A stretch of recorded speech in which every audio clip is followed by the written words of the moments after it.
My name is Ifi Onachukwu.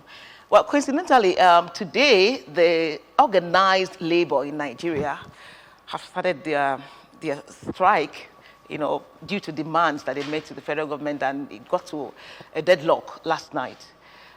We are praying that God will help us to salvage this country and also give each party the understanding to reach a truce. Well, today on Good Morning Anambra, we're not looking back because we need to inform you, so we're not part of the strike, but we feel what's going on and we'll make do for you. And so today we have to first of all take a look at what the papers say today, and then after that we'll go in for discussion, which is actually centering on what is striving in Nigeria now, and that is the adoption of the old national anthem to become the new national anthem of this country. Well, we have people who are masters in what they do in current affairs who will join us and talk about it. One, to help the citizens understand why government did that, and then if there were some loopholes or maybe some errors in that decision, we'll also take a look at it so that government will maybe have a rethink, or maybe have be more deliberate when they are taking such very, very decisions that are high profile in this country. Well, once again, my name is Ifi Onachukwu, and right now we want to take a short break. When we return, we'll get to you what the papers say and then introduce our guests to you. Stand by, don't go anywhere.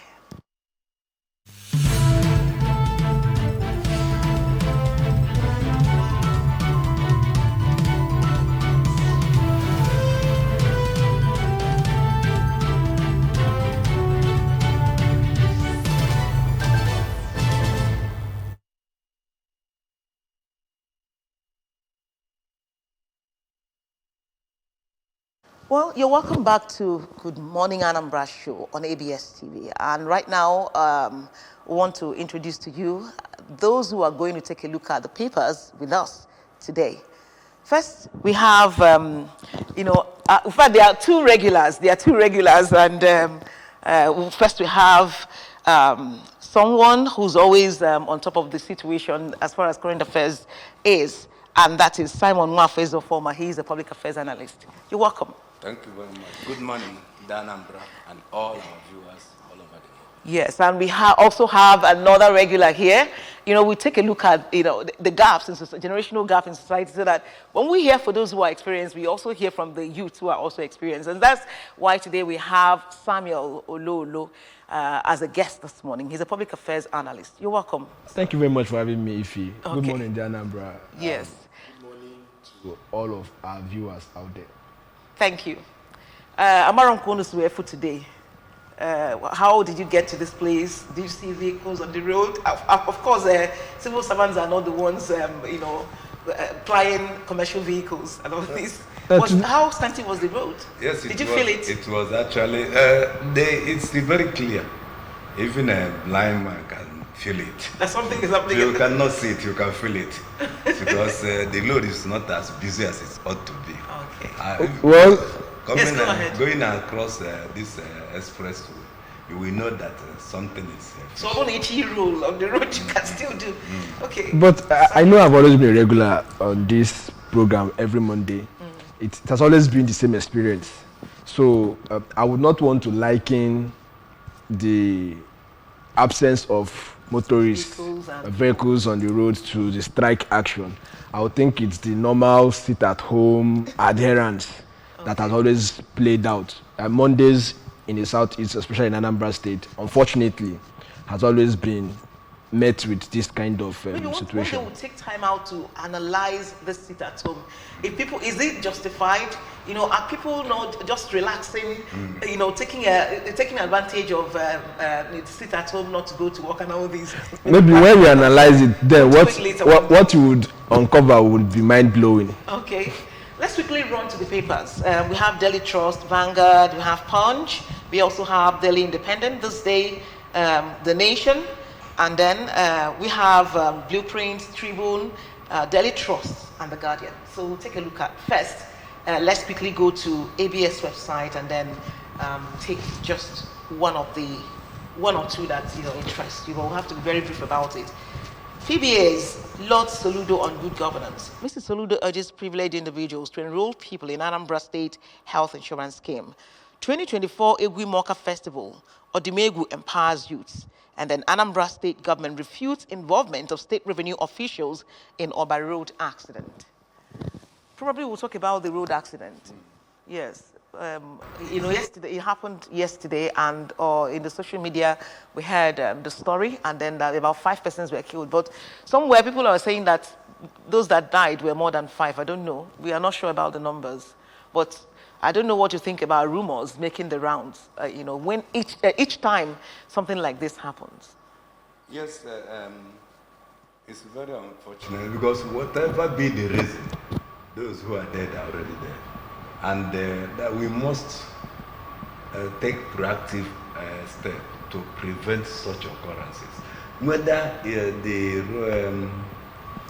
government officials are involved, whether it is security agencies or whatever be the case, like the one that happened along Port Harcourt Omaha Expressway. It was alleged that some military men or so stopped and an oncoming heavy-duty vehicle collided with the bus. They stopped and they killed some people. So we must take steps to avoid such occurrences. It is unfortunate that somebody will be going, a breadwinner or somebody, that people will be waiting for you, only to be stopped or to be by one government official or the other, either security agencies or so. So whatever be the reason, I think we need to look into it. Let us make sure that such does not occur.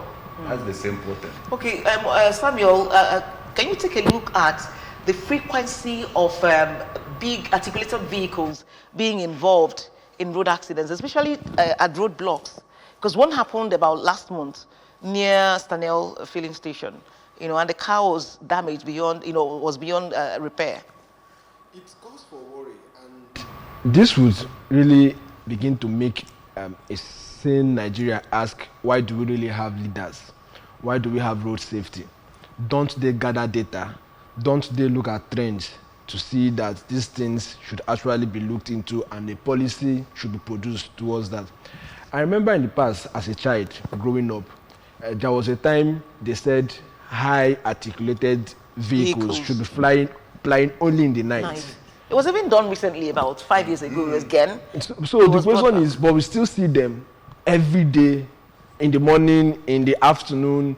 The only people that they respect is sit at home. When IPOB say don't go out, that is where you don't see them. Don't get their vehicles burnt. But apart from that, you see them against the orders of the government. And this calls for serious worry.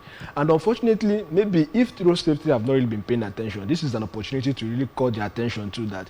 Most of the accidents that go on in Nigeria, bad road, you see things like security checkpoints, then some other vehicular motorists who tend not to listen. Avoidable. So many of these things are avoidable. And Exactly. we cannot continue to have Nigerians' life wasted on a very daily basis. It's unacceptable for us. And the government must do all that they can to protect every life of a Nigerian. Okay, let's quickly go through to what the papers are saying now. And I think we should quickly go to the first paper. We'll go southeast first before getting to other zones. So that's why we'll definitely, at this point, we'd like to go to the Daily Sun and see what we have there. Daily Sun newspapers, do we have it until? Yes, we have the Sun newspapers, and we have there, poverty, debt, ravaged Nigeria despite LG's states FD sharing 17.9 trillion naira under Tinubu. And then from Tinubu, he says, go after killers of 5 soldiers, not innocent citizens. LP urges military.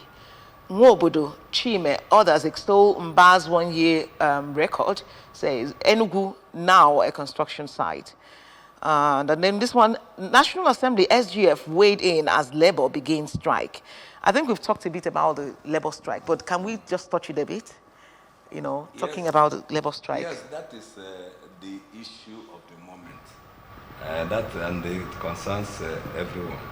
Then the point is, we are not here now to, to judge or to justify whether the step is this one.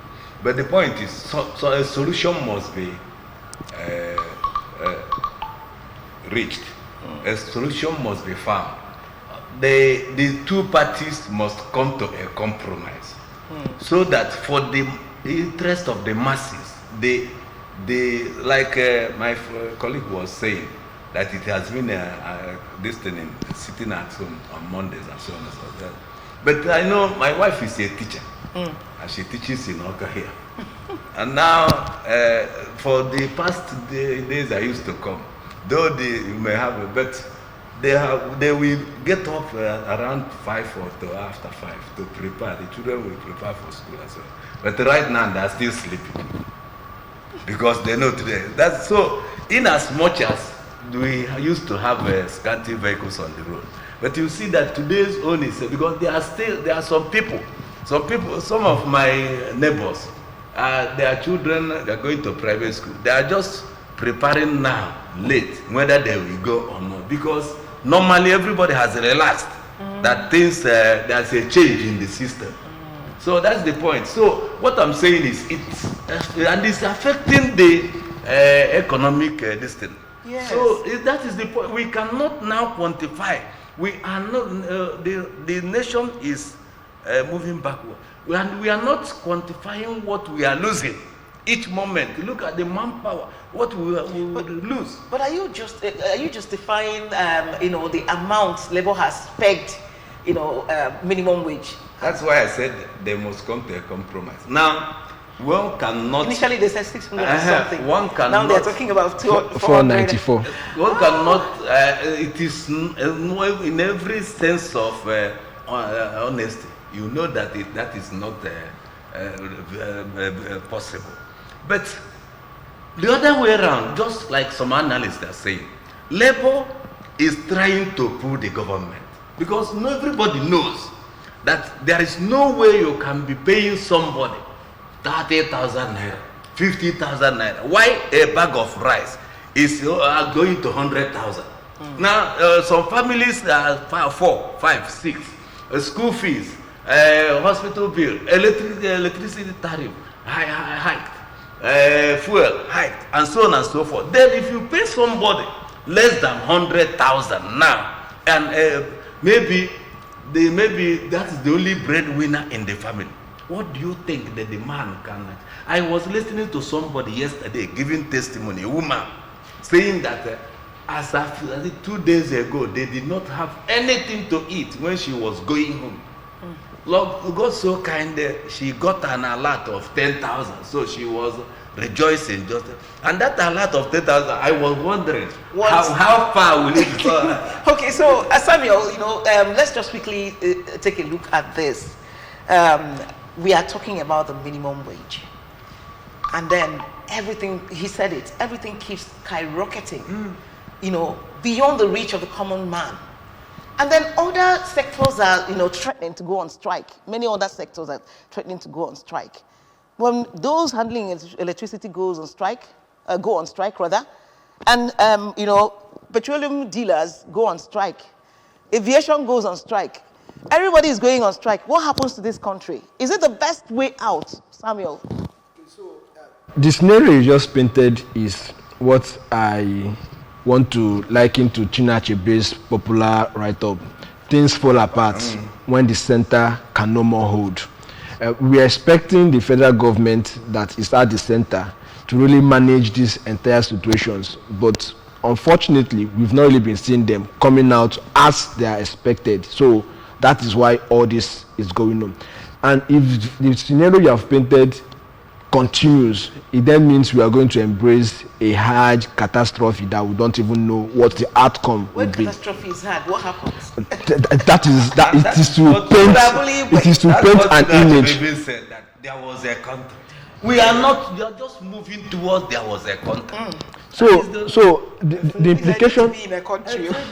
So the implication of this is our economy is dying, healthcare service delivery, I mean, I for a long while now, I've been a strong proponent of improved healthcare services in Anambra State and in Nigeria. And we have looked at both the infrastructures, we have looked at the human personnel, we have looked at the commodities there. These are things that I feel should also come to the burner of discussion. Labour calling for their minimum wage, for their welfare, I think it's important.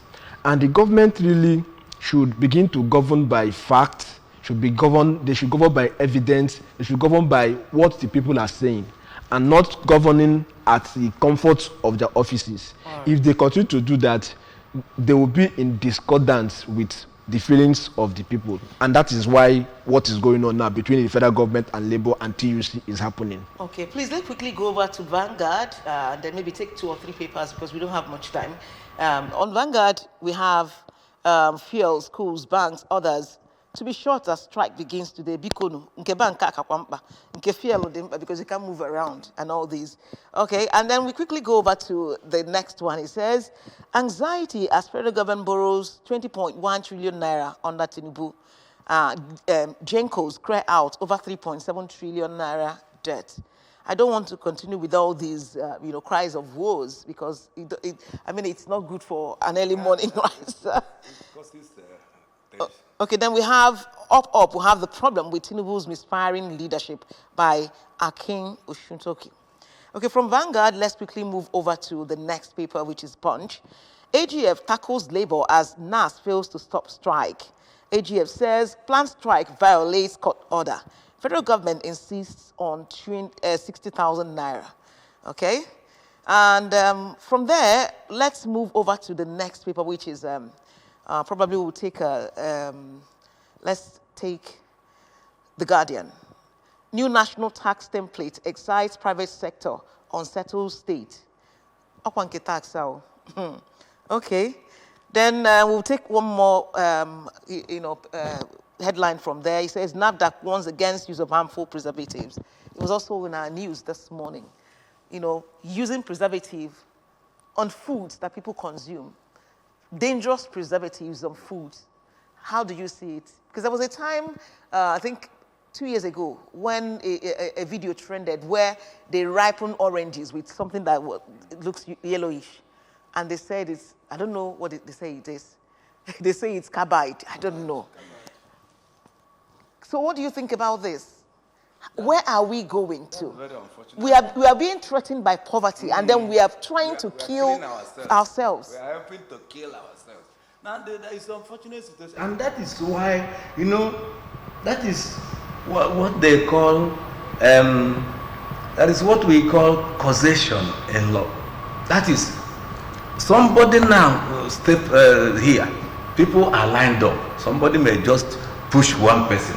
That person will push the other person. That person, somebody at the end will say, this is the person who made me to fall. But the person who caused the thing is the man who caused it from. You see, this governance, when we are talking about bad governance also, because people are now putting their hands in different illegal manipulating different things in order to survive. Many people are now lawbreakers. So it can now be linked, the level of crime in Nigeria and can be linked to bad governance. That is it's obvious. Obviously. It's obvious. And now that still goes down to our electoral system. Because if we get it right, everything trickles. It has a trickle-down effect. And when our leaders are not in consonance with the needs of the people, when the people feel this way are not representing them, then people become lawbreakers, which is unacceptable. And what moral justification do the leaders have to even hold the people accountable when they themselves are culpable? Why do you think now that every sector is not sympathizing with the government, are willing to join to? So what do you why banks? That's what I'm telling you. Then why do you think that every sector is willing that the nation will be shut down? Because showing you that people are annoyed. And do you know why I am not against this? Do you know one thing? If the leaders are serious, they will start by the charity begins at home.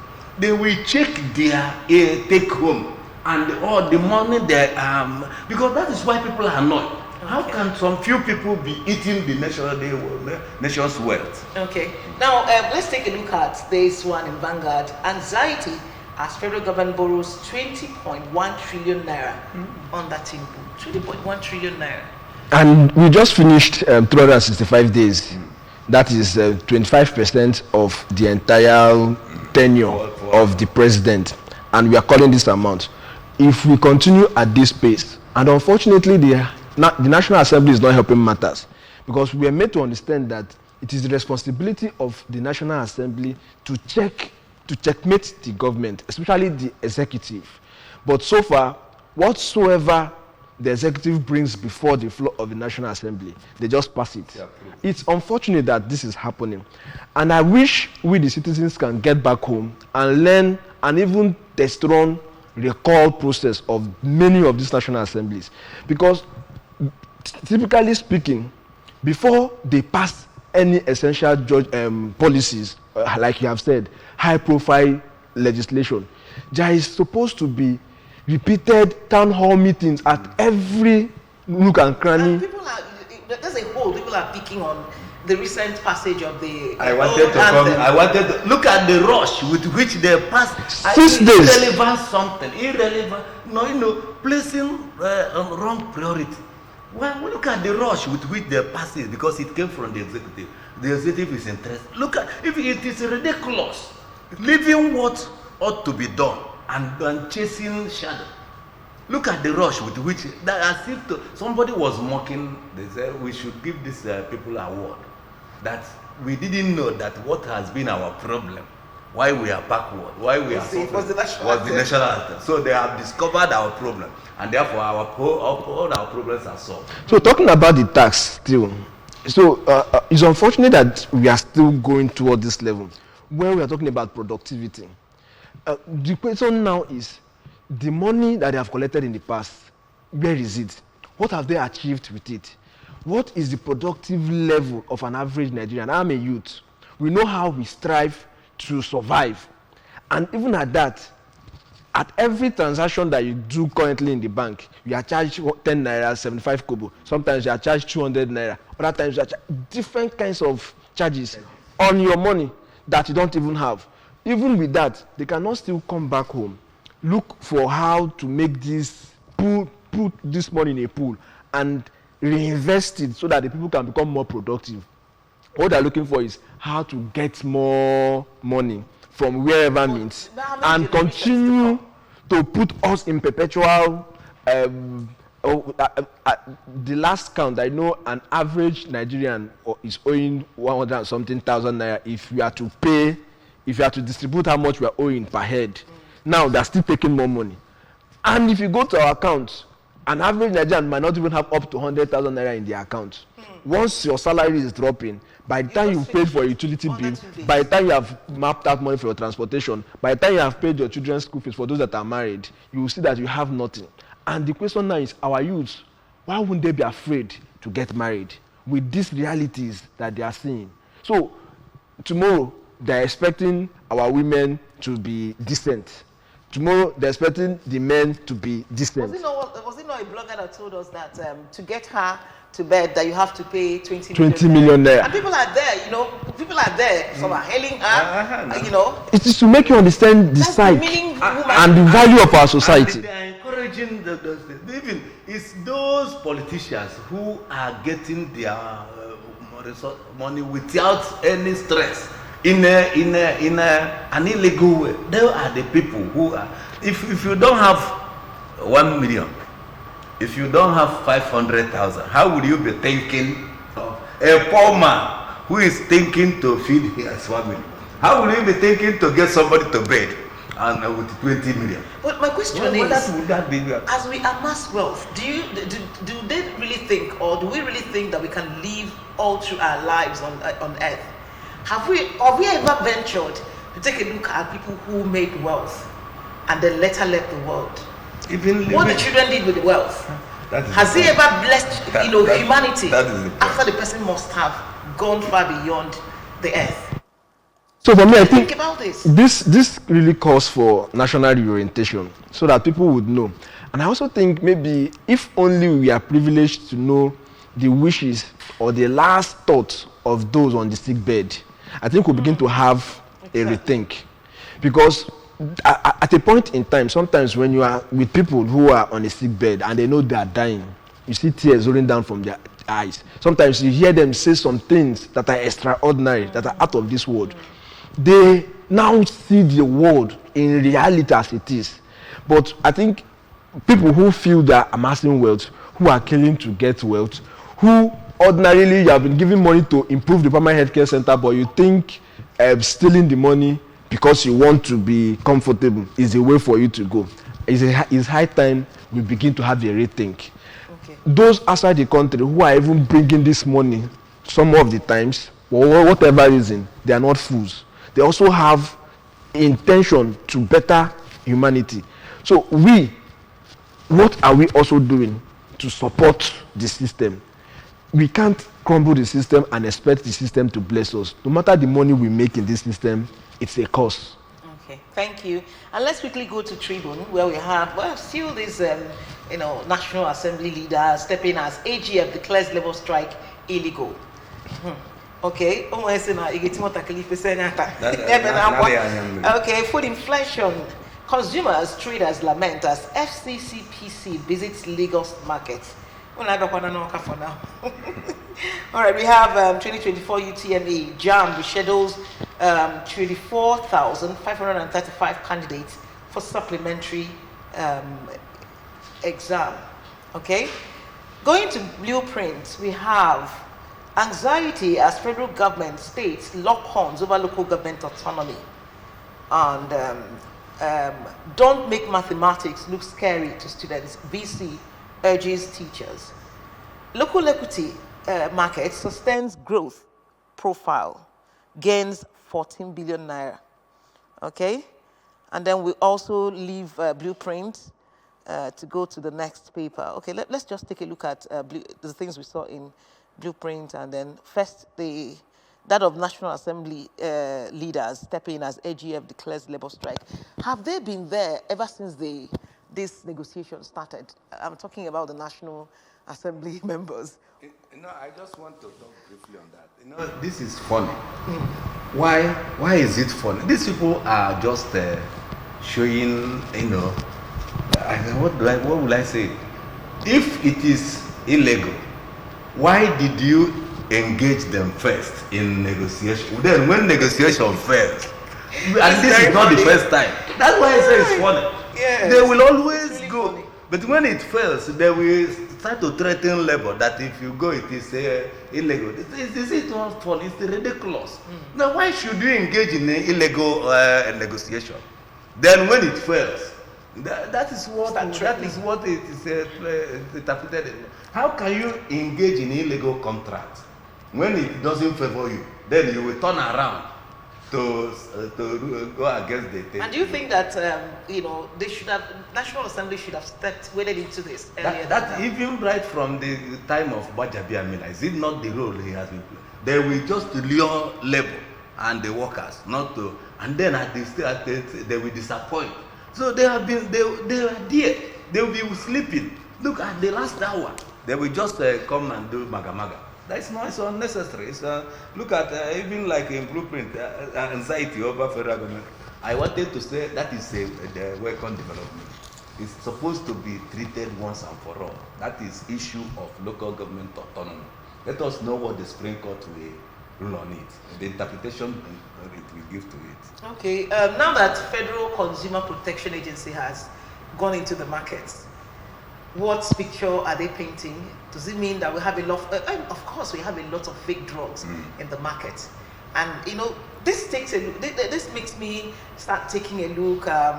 Putting NAFDAC and the Consumer Protection Agency side by side. How much have they done? When people always compare, the era of the Rakunele and what is happening here, but I don't think the level of crime then was this much when it comes to faking of drugs and some other consumer items. Okay, so for me, I think what we are looking at here is a lot of issues. And this once again calls me to the Orosanias report and what the government said they want to adopt. We are still looking at the government to see how they would adopt the implementation of that Orosanias report. I'm seeing NAFDAC, I'm seeing SON, I'm seeing the federal, the FCCPC agency.